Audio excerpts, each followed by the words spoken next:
Banswada police station దాడి Banswada police station మీద దాడి అదే అయ్యారు. అది 2002-3 ఆ టైంలో. బాన్స్వాడ పోలీస్ స్టేషన్ మీద దాడి లేదు. మరి అంటే చంపడం అంటే కానిస్టేబుల్ ఏమో చంపింది నాకు ఐడియా ఉంది కానీ దాదాపు ఒక అరగంట సేపు ఫైరింగ్ అయింది కదా, పోలీస్ స్టేషన్ మీద అటాక్ చేస్తుంటారు. అంటే మీరు బయటకు వచ్చారా అప్పటికి? నేను 2003 ఏప్రిల్ 25 నాడు ఆర్ఎస్ ప్రవీణ్ కుమార్ ఎస్పీ కరీంనగర్ ఎస్పీగా ఉండే అన్న. ఇప్పుడు ఇదే టైంలో సలీం దళం అని ఒకటి ఉండేది. ఆవు సలీం దళం సీర్నపల్లి దళమా లేకపోతే సీర్నపల్లి దళమే. ఆ దళం గురించి మీకు చెప్పండి. సలీం దళము నేను వాస్తవంగా 96లో నేను యూజ్ అయినా. 98 దాకా మెట్టిపల్లి దళంలో దళ సభ్యునిగా పార్టీ సభ్యునిగా పనిచేసి 98లో ఉస్నాబాద్ పోయినా. ఉస్నాబాద్ ఏరియా కమిటీ సభ్యునిగా అక్కడ పోయినాం. అక్కడ పోయినప్పుడు మాకు తోకల రాయమల్లు ఆలియస్ పోచమలయ్య అని చెప్పేసి ఆయనది హుజరాబాద్ దగ్గర మాణిక్యపూర్ ఆయన ఉండే మాకు దమన్నపేట, మాణిక్యపూర్ దగ్గర దమన్నపేట ఉంటుంది. ఇక 99 నుంచి మళ్ళీ 2000 సంవత్సరం దాకా నేను జైచాల్ ఏరియా కమిటీ ఎల్జిఎస్ కమాండర్గా పనిచేసిన.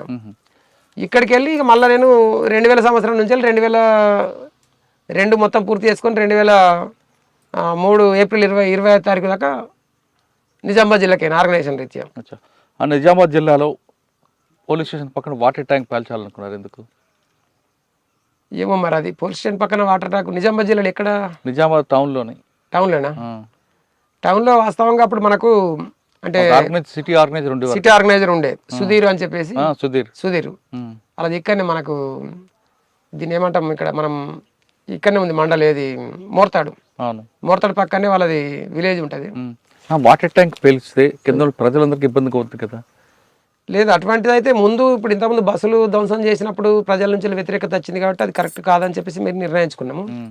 మరి వాటర్ ట్యాంక్ పేల్చాలని కాదు కానీ ఇప్పుడు సుధీర్ ఏంటైనా ఎన్కౌంటర్ జరిగిండు, అదే హౌసింగ్ బోర్డు కాలనీ ఎన్కౌంటర్ అయింది కదా, అదే దానికి నిరసనగా ఏదైనా ఒకటి చేయాలని చెప్పేసి అట్లా గిట్టు ఉండొచ్చు. కానీ వాటర్ ట్యాంక్ మనకు అది ఏ రీతి చూసినా మనకు అది పార్టీ సిద్ధాంతానికి అయితే కరెక్ట్ కాదు. అది నిజామాబాద్లో చేసిన మీరు ఇంకా యాక్షన్ చెప్పండి. నిజామాబాద్లో యాక్షన్స్ అది ఆర్గనైజేషన్ వాళ్ళకు సివిల్ ఆర్గనైజేషన్ ఉంటుండే. నిజామాబాద్ ఆయన సుధీర్ ఉన్నప్పుడు యాక్టివ్ ఉంటుండే. సుధీర్ చనిపోయిందంటే కొంచెం స్తబ్దత అయిపోయింది.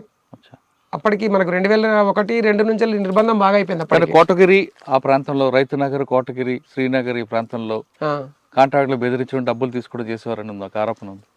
అది మాకు ఆయన దయానంద్ అని చెప్పేసి ఇప్పటికి కామారెడ్డిలో ఉంటాడు. ఆయన ఏరియా వాస్తవంగా ఆయన లొంగిపోయిన తర్వాత మేము పోయినాం కానీ తక్కువ. మేము బాన్స్వాడ కానీ ఎల్లారెడ్డి దళాలకు జంగల్కే పరిమితమైన తప్ప మేము ఆ పరిస్థితి అసలు డబ్బుల గురించి మాకు అసలు ఇంకోళ్ళని బెదిరియాల్సిన అవసరం మాకు లేదు వాస్తవంగా చెప్పాలంటే. డబ్బులు ఎందుకంటే ఇలా గాయత్రి షుగర్ ఫ్యాక్టరీ కానీ ఇలా కళ్ళు డిపో కానీ ఎవరు అడిగినా ఒక లెటర్ రాస్తే తీసుకొచ్చి ఇచ్చే పరిస్థితి ఉంటుండే పార్టీ బలం ఉన్నప్పుడు. పార్టీ బలహీనంగా ఉన్నప్పటికైనా డబ్బుల గురించి మాత్రం పార్టీకి ఒక కోట ఉంటుంది. ఆ కోట మేరకే యూజ్ చేసుకున్నాడు. దానికి మళ్ళీ అకౌంట్ సీట్ ఉంటుంది, 1 year అకౌంట్ సీట్ తయారు చేసి పంపించడం ఉంటుంది. దాంట్లో ఏమైనా ఆర్థిక క్రమశిక్షణకు పాల్పడ్డప్పటికీ అటువంటి ఏమైనా ఉంటే ఈ ప్రమోషన్ కానీ డిమోషన్ కానీ దాంట్లో ఉంటుంది.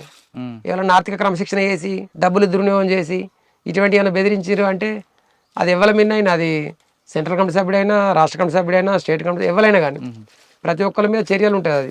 అది బాన్స్వాడలో చేయలేదు కానీ కొంతవరకు చేశారు. అక్కడ పోచారం శ్రీనివాసరెడ్డి కానీ గతంలో ఉన్న ఎస్వీఎల్ నరసింహరావు ఒక ఎమ్మెల్యే ఉండేవారు, వాళ్ళు ఇప్పుడు ఎదురుపడ్డారు మీకు? మాకు పోచారం శ్రీనివాసరెడ్డి ఉన్నప్పుడు మండ వెంకటేశ్వరరావు వాళ్ళిద్దరు అప్పుడు టీడీపీలో ఉండే. ఎస్వీఎల్ నరసింహరావు ఒక ఎమ్మెల్యే కూడా ఉండేవారు కదా బాన్స్వాడకి. ఏమో అయినా తెలియదు. కానీ మాకు ఇక్కడ సభ్యురాలి అయితే కామారెడ్డి ఏరియాలో సభ్యురాలి అని ఒక దళ సభ్యుడు సతీష్ అని చెప్పేసి ఆయన వెళ్ళిపోయిన తర్వాత ఆయన బెదిరించి డబ్బులు తీసుకున్నట్టుగా తెలుసు. కానీ అది పార్టీకి సంబంధం లేదు. ఎందుకంటే ఆయన బయటకు వెళ్ళిపోయిన తర్వాత ఆయన వ్యక్తిగతంగా బెదిరించి తీసుకున్నట్టు తెలుసు. కానీ పార్టీ పరంగా మాత్రం ఎక్కడ కూడా అటువంటి బెదిరించడం అనేది అయితే ఎక్కడ ఉండదు నాకు తెలిసినంత వరకు. అంటే బయటకు వచ్చిన తర్వాత బెదిరించి డబ్బులు వసూలు చేసే వాళ్ళు ఉంటారు, చెట్టు పేరు చెప్పి కాయలు అమ్ముకుంటారు అన్నట్టు అట్లా ఉంటారు. కానీ మేమైతే అటువంటి పరిస్థితి మాకు ఎప్పుడు రాలేదు వాస్తవంగా. జగిత్యాల కానీ ఇటు నిజామాబాద్కి మీకు అప్పుడు మంచి గట్టి పోలీసు ఎవరు? మాకు ఇక్కడ అప్పుడు మాకు అంటే వాస్తవంగా అప్పుడు నల్లి ప్రభాత్ ఉన్నప్పుడు కొద్దిగా బాగా ఉండి, ఇప్పుడు మల్లనపేట ఎన్కౌంటర్ ఆయన ఆయంలో ఉన్నప్పుడు జరిగింది. నల్లి ప్రభాత్ ఉండే, తర్వాత ఎస్పీ బాలసుబ్రహ్మణ్యం ఉండే, అప్పుడు ఏఎస్పీ ఉండే, ఎస్పీ కాదు కానీ జైచాల ఏఎస్పీ ఉండే. ఇక తర్వాత ఆర్ఎస్ ప్రవీణ్ కుమార్ వచ్చినప్పుడు ఇది ఆయన ఏదో కార్యక్రమం తీసుకున్నాడు, నాకు ఐడియా వస్తలేదు. కానీ అమ్మ పిలుస్తుంది కాకుండా ఇంకోటి ఏదో జనం కోసం మనమా, మనం కోసం జనమా, లేకపోతే ఏదో ఆపరేషన్ సంజీవనా, ఆపరేషన్ సంజీవన కావచ్చు. ఆ కార్యక్రమంలో ఇబ్బంది పడారా పార్టీకి? అంటే పార్టీకి మొదటి నుంచి వెళ్ళి అంటే ఆర్ఎస్ ప్రవీణ్ కుమార్ యాక్టివ్ అంటే ఆయన ఇదే ఒకప్పుడు ఉమేష్ చంద్ర ఎట్లుండే ఈయన కూడా అట్లా ఉండే. ఆయన కూడా ఒక నిజంగానే చెప్పాలంటే వాస్తవంగా దళిత వర్గం నుంచి వచ్చినాడు. అవును. అంటే ప్రభుత్వాల ఆదేశాలు అమలు చేసుడే తప్ప ఆయనకు వ్యక్తిగతంగా ఎజెండా ఉంటుందా ఉండదో మాకు తెలియదు వాస్తవంగా. కానీ ఆయన అంటే నళిని ప్రభాత్ ఏంటంటే బాగా కరడు కట్టిన వ్యక్తిగా ఉండని మా అభిప్రాయం ఉంటుండే. ఆర్ఎస్ ప్రవీణ్ కుమార్ అంటే ఇటువంటి సంస్కరణలు తీసుకొచ్చిండు కానీ ఎన్కౌంటర్ల పట్ల అయితే మరి ఎక్కడ ఇంతగానో అంటే సీరియస్గా చేసినట్టు తెలియదు. అప్పుడు సురేంద్ర బాబు గారు అనురాధ మేడం గారు పనిచేస్తారు కదా, వాళ్ళ నుంచి మీకు ఏమైనా వచ్చిందా ఇబ్బంది? వాళ్ళు ఉన్నప్పుడు కూడా అంటే నిర్బంధం అనేది ఎప్పుడు దపదపాలుగా పెరుగుతూనే వచ్చింది. నిర్బంధం అనేది ఎప్పుడు అంటే నిర్బంధం పెరిగినప్పుడు కొద్దిగా సెట్ బ్యాక్ అయ్యి మనకు అటు పక్కనే డీకే ఉంది కాబట్టి దండకరణం ఉంది కాబట్టి అటు దళాలు ఎప్పుడు నాయకత్వాన్ని పంపించుకొని పార్టీని విస్తరించడంలో భాగంగా అట్లా సెట్ బ్యాక్ అయ్యి వెళ్ళిపోయి ఇక్కడ దళాన్ని తక్కువ చేసుకుంటే అటు వెళ్ళిపోయింది. అందుకే ఇలా ఈ పశ్చిమ డివిజన్ అనే నిజామాబాద్ జిల్లాను ఈ కరీంనగర్ జిల్లాను కలుపుకొని పశ్చిమ డివిజన్ ఏర్పాటు చేసింది. అప్పుడు మీరు అదే టైంలో నిజామాబాద్ జిల్లాలో 2 ఎస్పీలు పనిచేశారు, ఆర్పి మీనా, మహేందర్ రెడ్డి గారు. వాళ్ళ టైంలో మీకు నిర్బంధం పెరిగిందా? అండ్ ఆర్పి మీనా టైంలో ఎక్కువ ఎన్కౌంటర్లు ఉన్నాయి కదా. ఆర్పి మీనా అప్పుడు నేను లేను అప్పటికి, అంటే నేను అక్కడ లేను, నిజామాబాద్ జిల్లాలో లేను. నేను ఉన్నప్పుడు ఈయన ఉండే ఏది మన ఓఎస్డి విక్రమ్ సింగ్ మాన్ ఉండే. ఓఎస్డి విక్రమ్ సింగ్ మాన్ ఇక్కడ కరీంనగర్లో వేసి అక్కడికి వచ్చింది మళ్ళీ. ఓఎస్డి విక్రమ్ సింగ్ మాన్ ఉండే, ఇంకొక ఆయన పేరు డిహెచ్ చౌహాన్ అని ఉండే అప్పుడు. డిహెచ్ చౌహాన్ నిజామాబాద్ చేయలేదు, ఆయన కరీంనగర్ చేశారు. ఆయన మరి శంకాప్రత బాక్ష ఏదో పేరు బాక్షి ఆయన ఉన్నప్పుడు మేము లొంగిపోయింది. అప్పుడు 2003లో ఆయన ఉండే అప్పుడు. సరే, నిజామాబాద్ ఆ ప్రాంతంలో బాన్స్వాడలో ఒక పెద్ద ఎన్కౌంటర్ జరిగింది, సలీం ఎన్కౌంటర్, బాన్స్వాడ దగ్గరలో. దాని గురించి మీకు తెలుసా? అప్పటికి నేను ఉన్నప్పుడు కాదు, అంతకంటే ముందే అది సలీం ఎన్కౌంటరు. కానీ నాకు ఐడియా ఉంది ఏంటంటే మనకు ఈ మన ఐలన్న అని చెప్పేసి జిల్లా కమిటీ సభ్యుడు ఉండే.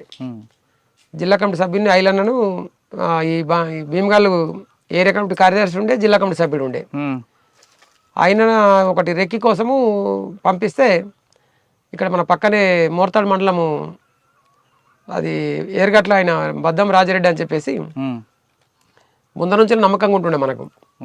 ఆయననిచ్చి మనం రెక్కి వేయడం కోసం పంపించినాం. పంపిస్తే తీసుకుపోయి ఇక్కడ మిట్పిల్ల హోండా షోరూమ్ దా వెనక ఉండి పోదామన్నా, ఇక్కడ ఉండు, నేను ఇక్కడికి పోయేస్తా, ఇది వెహికల్ అరేంజ్ చేసుకుని పోదామని చెప్పేసి డైరెక్ట్ పోలీసులను తీసుకొచ్చి పట్టించింది అయితే తెలుసు. ఇక అతిపెద్ద ఎన్కౌంటర్ అంటే మానల్ ఎన్కౌంటర్. అప్పుడు మానల్ ఎన్కౌంటర్ నేను బయటకు వచ్చారు. ఆ ఎన్కౌంటర్ గురించి చెప్పండి. మానల్ ఎన్కౌంటర్ వాస్తవంగా చర్చలు అయిపోయిన తర్వాత రాష్ట్రంలో అతిపెద్ద ఎన్కౌంటర్ ఏదైనా జరిగింది ఉంది అంటే మానల్ ఎన్కౌంటర్. అవును. అంటే మానల్ ఎన్కౌంటర్కి ముందు మాకు ఒకటి ఇక్కడ పొద్దుంతా 3 సార్లు ఎన్కౌంటర్ అయింది, లేకపోతే నేను కూడా దానిలో ఉండేవాడిని కావచ్చు. నేను వాస్తవంగా 2003లో వచ్చినప్పటికీ చర్చల పీరియడ్ టైంలో అప్పుడు నేను మళ్ళీ పోయినా, రెండోసారి పోయినా. నాకు ఇక్కడ ఉన్న ఒత్తిళ్ళు ఇబ్బందులతోటి అదే అట్లా అనుకొని రెండోసారి చర్చల పీరియడ్ పోయినా కానీ సివిల్ డ్రెస్సే ఉండే నా దగ్గర. ఒకప్పుడు SLR ఉండే కానీ తర్వాత 302 ఇచ్చారు, 302 రైఫిల్ ఇచ్చారు, 303 రైఫిల్ ఇచ్చిన తర్వాత 303 రైఫిల్ పట్టుకొని సివిల్ డ్రెస్ లో ఉన్నా నేను. ఆ చర్చల పీరియడ్ ముగిసి వాళ్ళందరూ ముగ్గురు ఎవరైతే ఆర్కే, సుధాకర్, ఈ గణేష్ అన్న వీళ్ళు ముగ్గురు చర్చలకైన వాళ్ళు రిటర్న్ మర్రి వచ్చిన తర్వాత మళ్ళీ నిర్బంధం అనేది అంటే అప్రకటిత యుద్ధం ప్రకటించలే. మళ్ళీ మీ మీద నిర్బంధం పెడతాము లేకపోతే అణిచివేస్తాము ఇట్లా అని ప్రకటించలేదు. విధానపరమైన నిర్ణయం కాకుండా నిర్బంధం అనేది ఉంది. మేము దాన్ని అంత సీరియస్గా ఇట్లా అవుతుందని మేము కూడా అనుకోలేము. ఇక్కడ కొరట్ల మండల దగ్గర నాగులపేట అవతల ఇంకోటి తక్కలపల్లి ఉంటుంది. తక్కలపల్లి కూడా ఒక మామిడి తోటలు ఉన్నాం, ప్లేన్ ఏరియా, జంగల్ లేదు. మామిడి తోటలు ఉంటే మామిడి తోటలో ఉన్న తర్వాత వాళ్ళు అది పొద్దున మేము ఏం చేసినామంటే మామిడి తోటలో ఉండే కంటే ఒక రోజు ముందు దళిత వాడలకు పోయి అన్నం అడుక్కున్నాం. అందరినీ ఎవరు అన్నమని చెప్పలేము కాబట్టి అన్నం కావాలి కాబట్టి అన్నం అడుక్కున్నాం. అన్నం అడుక్కుంటే అందరూ ఇట్లా ఇక మేము మాకు కిటి బ్యాగులలో పల్లెలు ఉంటాయి కాబట్టి ఇట్లా అన్నం పట్టుకుంటే అందరూ మనిషికింత అన్నం వేసారు. ఇక బహిరంగానే ఒక ఎస్సీ వాడ మాది వల్ల మాల వల్ల వాడకపోయి ఆయన తక్కలపల్లి దగ్గర అన్నం అడుక్కున్నాం. అన్నం అడుక్కొని తిని ఆయనతో నైట్ అక్కడనే ఊరి దగ్గర వండుకొని పొద్దున్న లేచి మామిడి తోటలకు వచ్చినాం. మామిడి తోటలకు వచ్చిన తర్వాత వాళ్ళు పోలీసు వాళ్ళు లెంకుంటా వస్తున్నారు. వాళ్ళు కొన్ని నీళ్ళు తెచ్చుకుందామని మేము ఇక పొద్దున నీళ్ళు అవసరం కదా టీ పెట్టుకోతందుకు నీళ్ళు తెచ్చుకుంటామని మేము పోయేకల్లా పోలీసు వాళ్ళు వస్తున్నారు అని చెప్పేసి అయితే మేము వెనక రిటర్న్ మర్రి వచ్చినాం. రిటర్న్ మర్రి వచ్చిన తర్వాత చూసిరు వాళ్ళు, చూసి ఎమ్మడబడ్డారు. ప్లేన్ కాల్పులు జరుపుకుంటా అక్కడ ఫస్ట్ అక్కడ స్టార్ట్ అయింది, అయితే తక్కలపల్లి ఇక్కడ స్టార్ట్ అయింది, కాల్పులు జరుపుకుంటే ఎమ్మడవాడరు. అక్కడ తప్పించుకొని వచ్చిన తర్వాత ఇక్కడ సంగం నావలపేట దగ్గర మళ్ళీ ఒకసారి పెద్ద కాలువ ఉంటుంది, పోలీసు బలగాలు అక్కడికి వస్తారు, కొరట్ల మెట్టిపల్లి అంతా దగ్గరనే కాబట్టి వస్తారు పోలీసు బలగాలు. కాలువ దాటేటప్పుడు కూడా మళ్ళీ ఒకసారి ఎమ్మడబడి మళ్ళీ కాల్పులు జరిపి రెండోసారి అయింది. మూడోసారి మధ్యాహ్నం 2 గంటల టైంలో మూడోసారి ఇక్కడ కొరట్ల అవతల మనకు ఇంకోటి వెంకటపురం కొరట్ల మధ్యన సాయిబాబా గుడి దాటిన తర్వాత మెయిన్ రోడ్ దాటాల. పోలీసులు అక్కడికి వెళ్ళి ధర్మకుంటూ వస్తారు మమ్మల్ని పొద్దంతా. ఇక్కడికి వెళ్ళి మళ్ళీ వెహికల్ కూడా పోలీసు వెహికల్ ఫోర్స్ దిగుతుంది. మేము ఆ రోడ్డు దాటి నేను పైలట్ టీంలో ఉన్నాం. పైలట్ టీం ముగ్గురం పైలట్ టీం రోడ్ దాటాము. మిగతా రమేష్ అన్న వాళ్ళందరూ అడున్నారు.